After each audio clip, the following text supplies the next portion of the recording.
আমরা এবার একটু শুনবো যে রাসূলুল্লাহ সাল্লাল্লাহু আলাইহি ওয়াসাল্লাম কদরের রাতগুলোতে কি কি ইবাদত করতেন। আমি খুঁজে 5টা আমলের কথা পেয়েছি বিশেষভাবে, কমন যে আমলগুলো সেগুলো তো ছিলই, বিশেষভাবে 5টা কাজ রাসূল সাল্লাল্লাহু আলাইহি ওয়াসাল্লাম এই কদরের রাতে করতেন। 1 নম্বর কাজ হচ্ছে তিনি সারা রাত জেগে ইবাদত করতেন এবং পরিবারের লোকদেরকে ঘুমোতে দিতেন না, উঠিয়ে দিতেন। বছরের অন্য কোন সময়ে সারা রাত জেগে ইবাদত করার কোন নজির রাসূল সাল্লাল্লাহু আলাইহি ওয়াসাল্লামের জীবনে ছিল না। সব রাতে ঘুমাতেন। আমি জোহর বারুতে একটা কনভেনশনে the daily routine of prophet সাল্লাল্লাহু আলাইহি ওয়াসাল্লাম একটা আলোচনা করেছিলাম, যেখানে রাসূল সাল্লাল্লাহু আলাইহি ওয়াসাল্লামের দৈনন্দিন জীবনের রুটিন আলোচনা করেছিলাম। সেখানে আমরা বলেছি যে রাসূল সাল্লাল্লাহু আলাইহি ওয়াসাল্লামের দৈনন্দিন অভ্যাস ছিল তিনি এশার পরেই তাড়াতাড়ি ঘুমিয়ে পড়তেন আর মিড নাইটে উঠতেন। রাসূল সাল্লাল্লাহু আলাইহি ওয়াসাল্লামের কর্মদিবস শুরু হতো মিড নাইটে। আমাদের তো সকালে আরো অনেক পরে শুরু হয়। রাসূল সাল্লাল্লাহু আলাইহি ওয়াসাল্লামের কর্মদিবস শুরু হতো বেসিক্যালি মিড নাইটে। এশার পরে কথাবার্তা না বলে আগে ঘুমোতে যেতেন, মিড নাইটে উঠতেন, কিন্তু ঘুমাতেন। ঘুম ছাড়া রাত কাটাতেন না। সারা বছরের এটা ছিল যে এশার পর পরে ঘুমোতে যেতেন, except the last 10 days of Ramadan. রমাদানের শেষ 10 রাতে রাসূল সাল্লাল্লাহু আলাইহি ওয়াসাল্লাম ঘুমাতেন।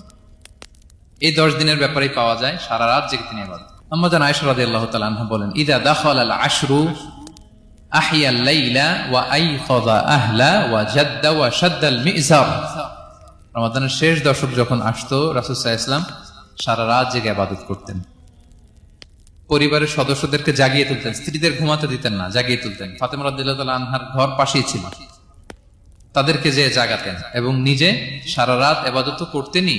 জাদ্দা ওয়া শাদ্দাল মিজার, খুবই বলিষ্ঠ ভাবে, খুব মজবুত ভাবে কোমরে গামছা বেঁধে নামার একটা এক্সপ্রেশন এখানে দেওয়া হয়েছে। মিজার, ইজহার মানে হচ্ছে বাংলা করলে হয় লুঙ্গি। লুঙ্গি আমরা যখন খুব শক্ত কোনো কাজ করতে যাই তখন তারা কি করে, খুব টাইট করে লুঙ্গিটা বাঁধে। তার মানে বোঝানো হচ্ছে রাসূল সাল্লাল্লাহু আলাইহি ওয়াসাল্লাম কোমরে ভালো করে লুঙ্গি বেঁধে বা গামছা বেঁধে আটগাট বেঁধে নামতেন শেষ 10 দিনের জন্য।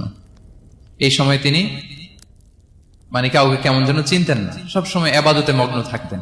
এটা আমরা করতে পারি যে শেষ 10 দিনে আমরা একটা স্পেশাল প্ল্যান করতে পারি যে আমরা আমাদের সর্বোচ্চটুকু উজাড় করে দিয়ে লাস্ট 10 days অফ রমাদানের এই বরকত আমরা হাসিল করবো, এটা যেন আমাদের মিস না হয়। তাহলে এটা আমরা একটা পেলাম। 2 নাম্বার হচ্ছে ইতিকাফ করা। রাসূলুল্লাহ সাল্লাল্লাহু আলাইহি ওয়াসাল্লাম রমাদানের শেষ 10 দিন ইতিকাফ করতেন। আমাদের আয়েশা রাদিয়াল্লাহু তাআলা আনহা বলেন, কানা ইয়াতাকিফুল আশরাল আওয়াখির মিন রমাদান। রমাদানের শেষ দশকে তিনি ইতিকাফ করতেন হাত্তা তাওয়াফাহুল্লাহ, ওনার ইন্তেকালের আগ পর্যন্ত এই অভ্যাসটাই তিনি জারি রেখেছেন। সুম্মা আতাকাফা আজওয়াজুহু মিন বাদি, তারপরে ওনার স্ত্রীরা ইতিকাফ করেছেন। আরেক বর্ণনায় এসেছে ইয়াতাকিফু কুল্লা রমাদান 10 আইয়াম, প্রতি রমাদানে তিনি 10 দিন ইতিকাফ করেছেন। কিন্তু যেই বছর তিনি ইন্তেকাল করবেন সে বছর তিনি 20 দিন ইতিকাফ করেছিলেন। প্রতি রমাদানে 10 দিন, আর যে বছর ইন্তেকাল করবেন সে বছর কয় দিন? 20 দিন তিনি ইতিকাফ করেছিলেন মসজিদে নববীতে।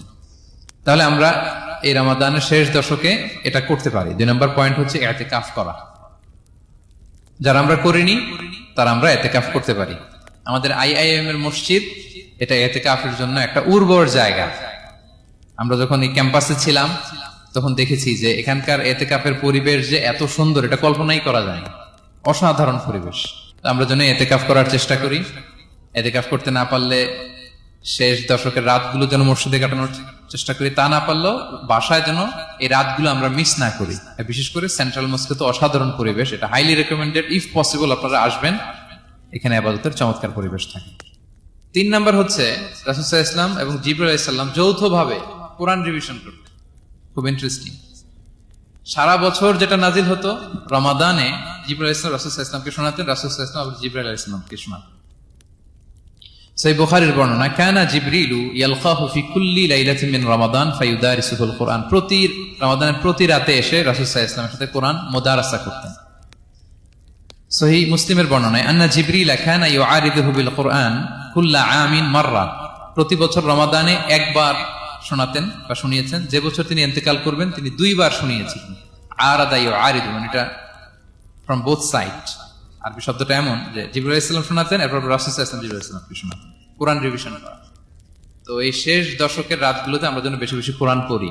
কোরআন তেলাওয়াত, কোরআনিক রিসাইটেশন হতে পারে, কোরআনের অর্থ পড়া হতে পারে, তাদাব্বুরে কোরআন হতে পারে, কোরআনের হালাকায় জয়েন করা হতে পারে। ইন ইটস এনি ফর্ম আমরা যেন কোরআনের সাথে অ্যাটাচমেন্টটা বাড়াই লাস্ট 10 days অফ রমাদানে।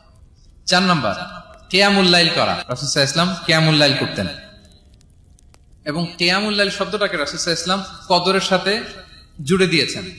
সহিহ বুখারীর বর্ণনায় তিনি বলেছেন, মান কামা লাইলাতুল কদরি ঈমানা ওয়া ইহতিসাবা গুফিরা লাহু মা তাকাদ্দামা মিন যামবি। কদরের রাতে যে কিয়ামুল লাইল করে বিশ্বাস নিয়ে এবং নাজাতের প্রত্যাশা নিয়ে, তার পূর্বের সমস্ত গুনাহ আল্লাহ তাআলা ক্ষমা করে দিবেন। তাহলে কিয়ামুল লাইলটা রাসূল সাল্লাল্লাহু আলাইহি ওয়াসাল্লাম বিশেষভাবে কদরের রাতের সাথে সম্পৃক্ত করেছেন। আমরা যেন প্রতি রাতে কিয়ামুল লাইল করি, লম্বা সময় যেন দাঁড়িয়ে থাকি, লম্বা সময় কোরআনিক রিসাইটেশন করি দাঁড়িয়ে থেকে, লম্বা সময় রুকু, লম্বা সময় সিজদা, স্পেশালি সিজদা। আকরাবু মা ইয়াকুনুল আবদু মির রাব্বিহি ওয়া হুয়া সাজিদ ফাআকসিরু ফীহি দুআ। বান্দা যখন সিজদায় থাকে আল্লাহ সবচেয়ে কাছে থাকে, তো আমরা তো আল্লাহর সবচেয়ে কাছে যেতে চাই এই ক্রিম টাইমটাতে, কি বলেন? আমরা যেন লম্বা সময় সিজদাতে থাকি। কিন্তু আমাদের অনেকের যেটা হয়, নামাজে তাড়াহুড়ো, অনেকের সব ব্যস্ততা যখন নামাজে দাঁড়াই এরকম হয়ে যায়। রাসূল সাল্লাল্লাহু আলাইহি ওয়াসাল্লামের সালাত যদি আমরা খেয়াল করি, বিশেষ করে কিয়ামুল লাইলে এত যে সুন্দর ছিল। আম্মাজান আয়েশা রাদিয়াল্লাহু তাআলা আনহাকে জিজ্ঞেস করা হয়েছিল যে, হে আম্মাজান, রাসূল সাল্লাল্লাহু আলাইহি ওয়াসাল্লামের কিয়ামুল লাইল কেমন ছিল, কিভাবে কিয়ামুল লাইল করতেন? আম্মাজান আয়েশা, দেখেন ওনার এক্সপ্রেশনটা কত সুন্দর। তিনি বলেছেন, ফালা তাসআল আন হুসনিহিন্না ওয়া তুলিহিন্না। রাসূল সাল্লাল্লাহু আলাইহি ওয়াসাল্লামের কিয়াম যে কত সুন্দর ছিল, কত লম্বা ছিল, আমায় জিজ্ঞেস করুন, আমি বলতে পারবো না। আমরা অনেক সময় যখন খুব বেশি চমৎকার কিছু হয় তো আমরা কি বলি, ভাই এত সুন্দর ছিল, আমি বোঝাতে পারবো না। এরকম বলি না যে এত অসাধারণ, আমি বলে বোঝাতে পারবো না? বাংলাতেও কিন্তু আমরা বলি এত চমৎকার, বলে বোঝাতে পারবো না, শব্দের বুননে, ভাষার বুননে আমি ফুটিয়ে তুলতে পারবো না। আমাদের আয়েশা এটাই বলেছিলেন, ফালা তাসআল আন হুসনিহিন্না ওয়া তুলিহিন্না। রাসূল সাল্লাল্লাহু আলাইহি ওয়াসাল্লামের রাতের নামাজ কিয়ামুল লাইল যে কত সুন্দর ছিল, কত দীর্ঘ ছিল, লম্বা ছিল, আমায় জিজ্ঞেস করো না, আমি বলে বোঝাতে পারবো না। সুবহানাল্লাহ, আলহামদুলিল্লাহ। আমরা যেন লম্বা সময় কিয়ামুল লাইল করি। আমাদের আয়েশা রাদিয়াল্লাহু তাআলা আনহা আরো বলেন, কানা ইয়াকুমু মিনাল লাইলি হাত্তা তাতাফাত্তারা কদামা।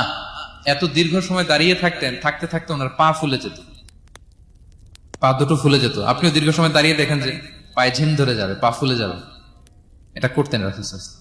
তো আমাদের আয়েশা বলেন, ইয়া রাসূলুল্লাহ লিমা তাসনাউ হাযা ওয়া কাদ গুফিরা লাকা মা তাকাদ্দামা মিন যামবিকা মা তাআখার। আপনি এত কষ্ট কেন সহ্য করেন নিজের দেহের উপরে? আপনার তো আগের পরের সব গুনাহই মাফ। আদত তো রাসূল সাল্লাল্লাহু আলাইহি ওয়াসাল্লামের গুনাহই নেই, তিনি নিষ্পাপ। এত কষ্ট কেন করেন? আপনার আগের পরের সবই তো মাফ করে দেয়া হয়েছে, কেন করেন? রাসূল সাল্লাল্লাহু আলাইহি ওয়াসাল্লাম উত্তর করেছেন, আফালা উহিব্বু আন আকুনা আবদান শাকুরা। আয়েশা, আমি কি শুকরগুজার বান্দা হতে পছন্দ করব না? আল্লাহ তাআলা আমাকে তার রহম এবং করমে সব মাফ করে দিয়েছেন, কিন্তু আমি কি শুকরগুজার হব না? আমি কি আমার রোলটা প্লে করব না? আমি কি নিজেকে সঁপে দেব না আল্লাহ তাআলার কাছে জায়নামাজে? তো এটা ছিল সংক্ষেপে রাসূল সাল্লাল্লাহু আলাইহি ওয়াসাল্লামের কিয়ামুল লাইলের ধরন। এভাবে তিনি দীর্ঘ সময় কিয়ামুল লাইল করতেন, আমরা যেন এটা করি। 5 নম্বরে রাসূল সাল্লাল্লাহু আলাইহি ওয়াসাল্লাম দোয়া করতেন। এই কদরের রাতগুলোতে খুব বেশি বেশি দোয়া করতেন। দোয়া নিয়ে আমরা একটা জুমার খুতবা দিয়েছিলাম, সেখানে আমরা বলেছিলাম যে